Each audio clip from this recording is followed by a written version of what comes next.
बिस्मिल्लाहिर्रहमानिर्रहीम। तमाम दोस्तों को अस्सलाम वालेकुम। आप देख रहे हैं खान फूड सीक्रेट्स और मैं हूं खान। आज हम आपके लिए बहुत ही शानदार क्रिस्पी रेसिपी लेके आए हैं, पापड़ बनाने का तरीका।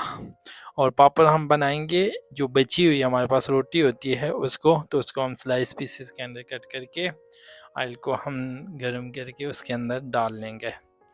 तो डालने के बाद हमने उसे फ्राई करना है, और प्रॉपर जब वक्त प्रॉपर ब्राउन हो जाए तो हमने उन्हें निकालना है।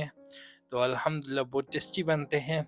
इस तरह हमारे पास जो बची हुई हमारी रोटी होती है वो भी यूज़ हो जाती है, और साथ में एक नई चीज़ भी आ जाती है। बच्चे बड़े शौक से खाते हैं।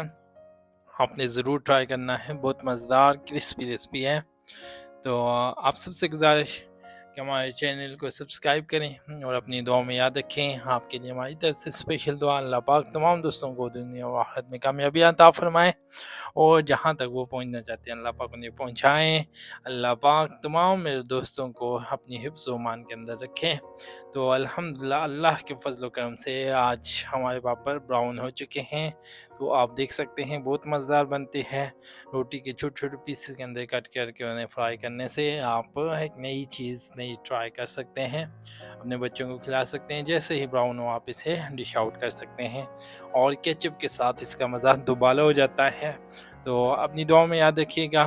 अपना ख़्याल रखिएगा। मिलते हैं नेक्स्ट वीडियो के अंदर। अल्लाह पाक अपनी हिफ्ज़ व ईमान के अंदर रखे तमाम दोस्तों को, और आप सबसे गुज़ारिश कि हमारे चैनल को सब्सक्राइब करें।